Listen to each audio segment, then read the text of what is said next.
Sponsored by Advanced German Homeopathy Clinic.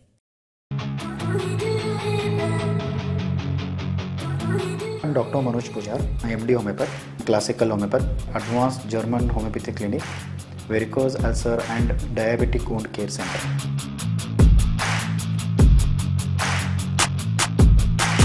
आणि माझा क्लिनिकचा address Kalashri apartment, first floor, Tilakwadi, Kanapur road, Belgaum.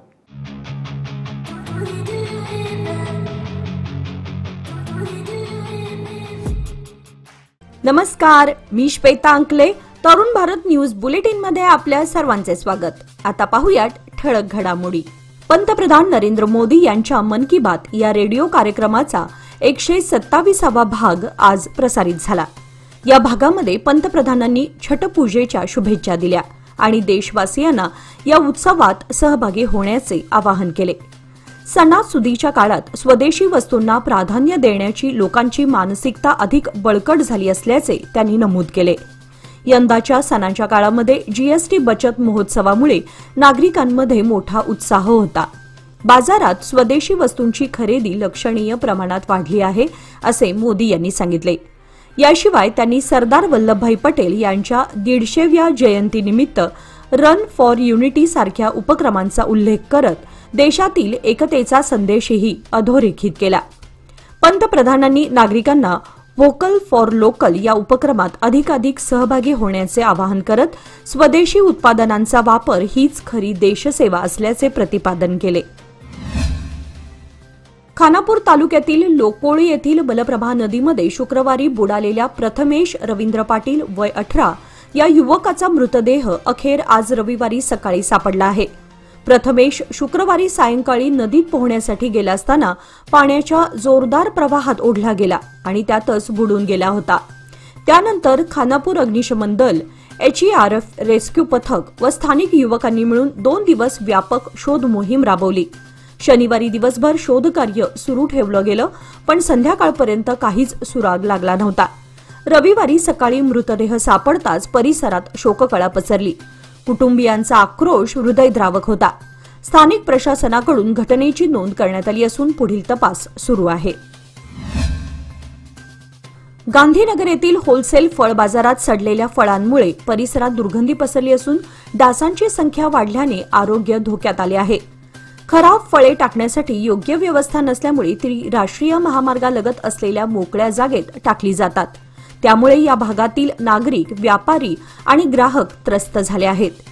Belgaum शहरातील किल्ला तलाव परिसरात असलेल्या या मोठ्या फळ बाजारात दररोज शेकडो टन फळांची आवक होते. प्रवासादरम्यान किंवा साठवणी दरम्यान काही फळे सडत असल्याने ती बाजार परिसरातच फेकली जातात. यामुळे परिसरात दुर्गंधी आणि घाण पसरून अस्वच्छता वाढली आहे. व्यापाऱ्यांनी महापालिकेकडे मोठ्या आकाराची कचराकुंडी किंवा जैविक कचरा व्यवस्थापनाची व्यवस्था करण्याची मागणी केली आहे. बाजार परिसरात जवळच खाद्यपदार्थांची दुकाने असल्याने या दुर्गंधीचा परिणाम व्यापारावरही होत आहे. महापालिकेने लक्ष देऊन सडलेली फळे टाकण्यासाठी स्वतंत्र व्यवस्था करावी, अशी व्यापाऱ्यांची मागणी आहे. कित्तूर राणी चन्नम्मा यांच्या देशभक्तीचं प्रतीक म्हणून बेळगाव सामरा विमानतळाचं नामकरण कित्तूर राणी चन्नम्मा करण्यासाठी केंद्र सरकारला पत्र पाठवले असल्याची माहिती मुख्यमंत्री सिद्धरामय्या यांनी दिली. गेल्या वर्षभरापासून नामकरणासाठी शिफारस करण्यात आली असून अद्याप त्यावर निर्णय झालेला नाही. कित्तूर उत्सवाच्या सांगता समारंभात शनिवारी बोलताना त्यांनी हे विधान केले.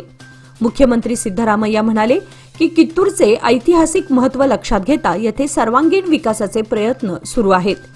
कित्तूर किल्ल्याचा जीर्णोद्धार आणि पर्यटनदृष्ट्या विकास करण्याचे सरकारचे उद्दिष्ट आहे. राणी चन्नम्मांचे शौर्य आणि बलिदान आजच्या तरुण पिढीसाठी प्रेरणास्थान ठरावे, असेही ते म्हणाले. गांजा ओढणाऱ्या दोघांवर कॅम्प पोलिसांनी गुन्हा दाखल केला. तौफिक सय्यद शेख वय 28 राहणार पिरणवाडी नाका व इरफान मेहबूब बिस्ती वय 35 राहणार स्ट्रीट कॅम्प अशी संशयितांची नावे आहेत. तौफिक हा शनिवारी सकाळी 9च्या सुमारास शहरातील देशपांडे खूटजवळील बसथांब्याजवळ बसून गांजा ओढत होता, तर इरफान हा स्ट्रीट कॅम्प येथे गांजा ओढताना आज सकाळी 10च्या सुमारास रंगेहात सापडला. कॅम्पचे निरीक्षक आनंद वणकुद्रे यांनी या दोघांवर कारवाई केली. लंपी रोगाचा प्रादुर्भाव होऊन बेळगाव तालुक्यात अनेक जनावरे आजारी पडून दगावण्याचा धोका निर्माण झाला आहे. काही शेतकऱ्यांची जनावरे दगावून मोठा आर्थिक फटका शेतकऱ्यांना सहन करावा लागला आहे. गेल्या 15 दिवसांपूर्वी तालुक्यातील अनेक शेतकऱ्यांच्या गायी, बैल, पाडी यासह अनेक जनावरे दगावून लाखो रुपयांचं नुकसान झालं. या रोगग्रस्त स्थितीची माहिती सरकारी डॉक्टरांना दिली असली तरी म्हणावा तसे सहकार्य लाभत नसून त्यामुळे खासगी डॉक्टरांवर अवलंबून शेतकऱ्यांना राहावं लागतं. सध्या तालुक्यामध्ये लंपी रोगाची लागण जास्त प्रमाणात आहे. या रोगामुळे जनावरांच्या अंगावर फोड येऊन फुटत असून जनावरांच्या गळ्याला, पायांना सूज येऊन जनावरे दगावत आहेत. वेळीच खासगी डॉक्टरांकडून उपचार करून घेऊन देखभाल करीत आहेत. शेतकऱ्यांनी जनावरांना रोगप्रतिबंधक लसीकरण करून घेणं गरजेचं असून सरकारी डॉक्टरांनी ही मोहीम तीव्र करून शेतकऱ्यांना दिलासा द्यावा अशी मागणी होत आहे. जिल्ह्यात अतिवृष्टीमुळे शेतकऱ्यांची पिके मोठ्या प्रमाणात नुकसान झाल्यानंतर आता मक्याला हमीभाव मिळत नसल्यानं शेतकरी अधिकच अडचणीत सापडलेत. सध्या बाजारात मक्याचे दर प्रति क्विंटल 1650 ते 1975 रुपये इतकेच असून हे दर हमी भावापेक्षा कमी असल्याने शेतकऱ्यांमध्ये तीव्र नाराजी आहे. यंदा जिल्ह्यामध्ये 1,38,000 हेक्टर क्षेत्रामध्ये मका पेरणी झाली होती. मात्र सततच्या पावसामुळे पीक उभ्या अवस्थेत खराब झाले आणि उत्पादन घटले. यामुळे आर्द्रता वाढल्यानं व्यापारी मका कमी दरामध्ये खरेदी करत आहेत. शेतकऱ्यांनी सरकारी खरेदी केंद्रे तात्काळ सुरू करून हमी भावाने खरेदीची मागणी केली आहे. अथणी, चिक्कोडी, गोकाक, सौंदत्ती, रामदुर्ग, यरगट्टी आदी तालुक्यातील शेतकऱ्यांनी तात्काळ सरकारी हस्तक्षेपाची मागणी केली असून सरकारने लक्ष न दिल्यास आंदोलनाचा इशारा दिलाय. सार्वजनिक ठिकाणी गांजा सेवन करणाऱ्या 2 तरुणांना टिळकवाडी पोलिसांनी ताब्यात घेतलं आहे. त्यांच्यावर अंमली पदार्थ प्रतिबंधक कायदा कलम 27B अन्वये FIR दाखल करण्यात आलाय. कुरबर गल्ली अनगोळ परिसरामध्ये प्रफुल्ल गजानन पाटील वय 26 राहणार रघुनाथ पेठ अनगोळ व बाबले गल्ली अनगोळ परिसरामध्ये शंकर भीमप्पा मलतवाडी राहणार कनकदास कॉलनी अनगोळ या 2 जणांना ताब्यात घेण्यात आलंय. पोलीस उपनिरीक्षक विश्वनाथ घंटामठ व त्यांच्या सहकाऱ्यांनी ही कारवाई केली आहे. या 2 जणांची वैद्यकीय तपासणी केली असता त्यांनी गांजा सेवन केल्याचं स्पष्ट झालं आहे. मिलिटरी महादेवजवळ उभी करण्यात आलेल्या मोटारसायकलची चोरी झाली आहे. कॅम्प पोलीस स्थानकात यासंबंधी FIR दाखल करण्यात आला आहे. वीरेश सोमय्या गणाचारी यांनी फिर्याद दिली आहे. KA22HQ0182 क्रमांकाची पल्सर मोटारसायकल 21 ऑक्टोबर रोजी सायंकाळी 6:15च्या सुमारास वीरेश यांचा भाऊ महांतेश यांनी मोटारसायकल उभी करून दर्शनासाठी गेले होते. तासाभरात परत येईपर्यंत मोटारसायकलची चोरी झाल्याचं उघडकीस आलं. उशिरा कॅम्प पोलीसमध्ये तक्रार नोंदवण्यात आली असून पोलीस पुढील तपास करत आहेत. राज्यात पोलीस खात्यामध्ये सध्या सुमारे 15,000 पदे रिक्त असून यापैकी 4,600 पोलीस कॉन्स्टेबल पदांची भरती लवकरच केली जाणार असल्याची माहिती गृहमंत्री जी परमेश्वर यांनी दिली आहे. त्यांनी सांगितले की सर्व रिक्त पदे एकाच वेळी भरता येणार नाहीत कारण प्रशिक्षण क्षमता मर्यादित आहे. त्यामुळे पुढील 3 वर्षांमध्ये टप्प्याटप्प्याने भरती केली जाईल. दरम्यान पोलीस उपनिरीक्षक आणि कॉन्स्टेबल पदांसाठी वयोमर्यादा वाढवण्यासह कॅडर व भरती नियमांमध्ये सुधारणा करण्याचा प्रस्ताव तयार करण्यात येत आहे. त्यामुळे अनेकांना नोकरीसाठी नव्याने संधी मिळू शकते. यामुळे युवा उमेदवारांसाठी सरकारी सेवेमध्ये प्रवेश करण्याचे नवीन दरवाजे उघडले जाणार आहेत. 3 दशके विश्वासाची, 30 वर्षे लोकमान्याची. सादर आहे लोकमान्य आनंदोत्सव निवेश योजना. 30 महिन्यांच्या ठेवीवर 10.50% व्याज. ज्येष्ठ नागरिकांसाठी 0.5% अधिक. अधिक माहितीसाठी आमच्या नजीकच्या शाखेला भेट द्या किंवा कॉल करा 180021245050. लोकमान्य, प्रत्येक पावलावर तुमच्या सोबत. फक्त सभासदांकरिता. नियम व अटी लागू. उचगाव येथील मारुती व महादेव मंदिराच्या चौकटीची मिरवणूक गावातून काढण्यात आली.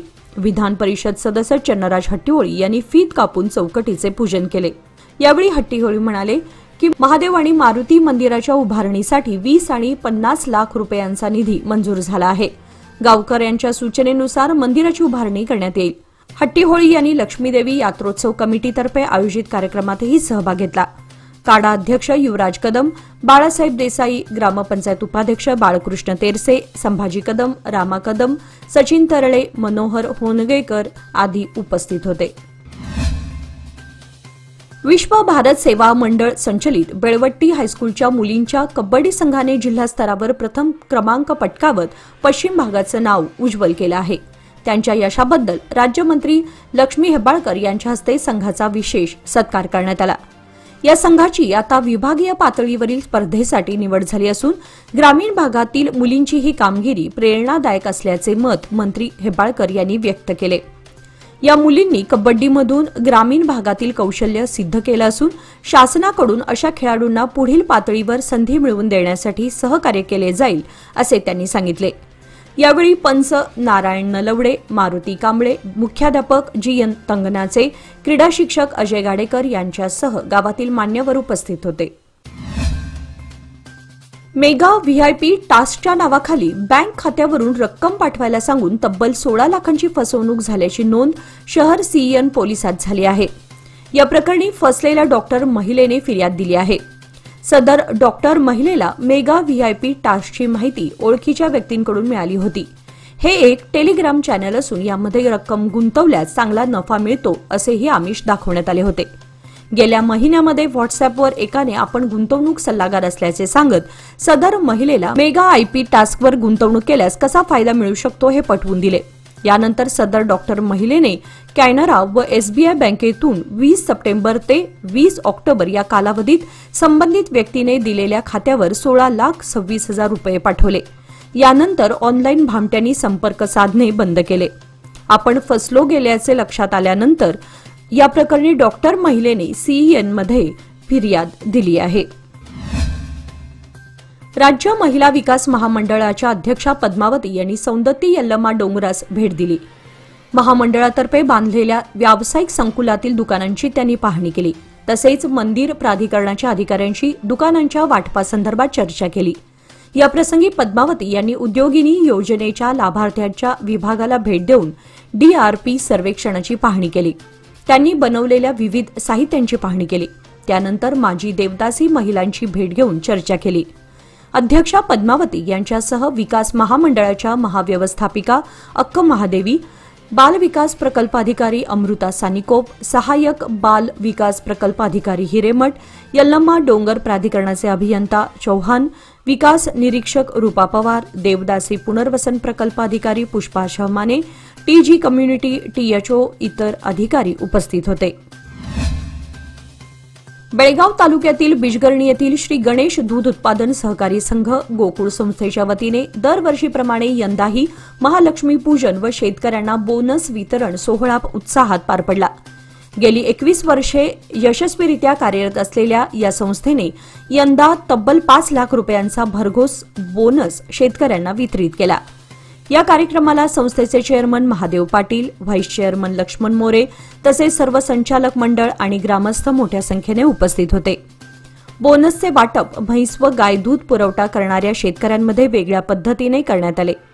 म्हैस दूध पुरवठ्यामध्ये महादेव पाटील, अरुण पाटील, कल्लापा मोरे यांनी अव्वल स्थान पटकावले, तर गाय दूध पुरवठ्यामध्ये महादेव मोरे, पुंडलिक हलकर्णीकर, रामदास पाटील यांनी आघाडी घेतली.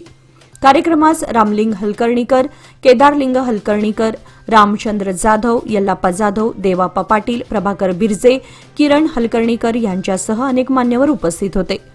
संस्थेच्या या उपक्रमामुळे शेतकऱ्यांना आर्थिक दिलासा मिळून दूध व्यवसायास चालना मिळणार आहे अशी प्रतिक्रिया ग्रामस्थांनी व्यक्त केली. आनंदनगर रहिवासी संघटनेने परिसरातील विविध नागरी समस्या तातडीने सोडवाव्यात यासाठी महापौर मंगेश पवार यांच्याकडे निवेदन दिले आहे. क्रॉस नंबर 1, 2 व 3 मधील रस्त्यांची अवस्था अत्यंत खराब असून L&T कंपनीने पाणी पुरवठ्यासाठी पाईपलाईन टाकताना रस्ते खोदले, मात्र योग्य प्रकारे भराव न दिल्याने नागरिकांना मोठ्या अडचणींना सामोरे जावे लागत आहे. श्री शिवमंदिर परिसरात गटारच नाही व यामुळे पावसात घाण पाणी घरात शिरल्याचंही नमूद करण्यात आलंय. नाल्यांचं बांधकाम अर्धवट अवस्थेत थांबलं असून त्याचा फटका पावसाळ्यात अनेक घरांना बसला. कचरा व्यवस्थापन ही आणखी एक गंभीर समस्या असून कचरा उचलणारी गाडी 4-5 दिवस येत नसल्याची तक्रार संघटनेने केली. याशिवाय मोकाट कुत्र्यांचा बंदोबस्त करावा यासह इतर मागण्या यावेळी करण्यात आल्या. महापालिकेने या समस्यांकडे गांभीर्याने लक्ष द्यावे आणि तातडीने उपाययोजना कराव्यात अशी मागणी आनंदनगर रहिवासी संघटनेने निवेदनाद्वारे केली आहे.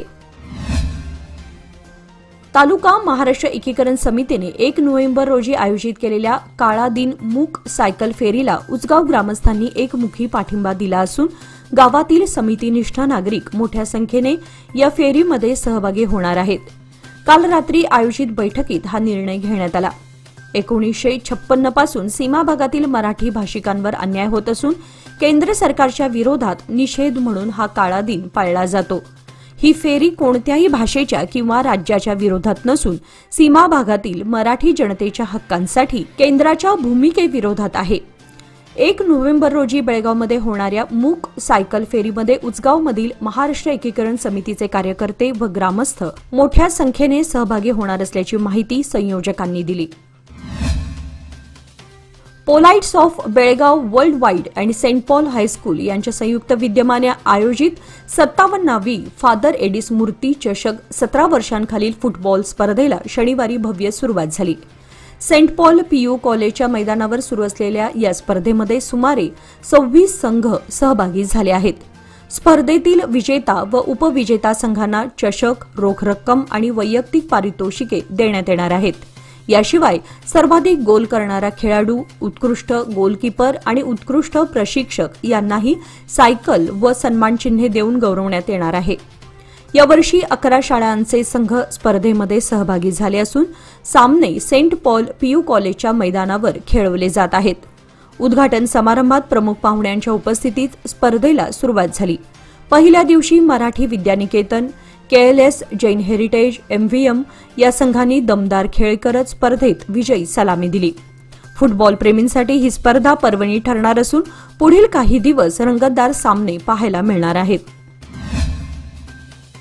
शहरातील राणी पार्वती देवी पदवीपूर्व महाविद्यालयात तरंग महोत्सवाचे आयोजन करण्यात आले असून मंगळवार दिनांक 28 व बुधवार दिनांक 29 ऑक्टोबर रोजी 2 दिवसीय कार्यक्रमामध्ये कबड्डी, व्हॉलीबॉल, रस्सीखेच, डान्स, फोटोग्राफी, फेस पेंटिंग, टाकाऊ पासून टिकाऊ वस्तू तयार करणे, मिस अँड मिस्टर अशा विविध स्पर्धांचे आयोजन करण्यात आले आहे. सदर स्पर्धा 8वी, 9वी आणि 10वी इयत्तेतील शालेय विद्यार्थ्यांसाठी आयोजित करण्यात आली असून बेळगाव शहर व तालुका तसेच खानापूर तालुक्यातील सर्व शालेय विद्यार्थ्यांनी या स्पर्धेचा लाभ घ्यावा असे आवाहन प्राचार्या तृप्ती शिंदे यांनी केले आहे. याचबरोबर आजचे बातमीपत्र इथे संपले. अधिक माहिती आणि ताज्या घडामोडींसाठी पाहत रहा तरुण भारत न्यूज चॅनल.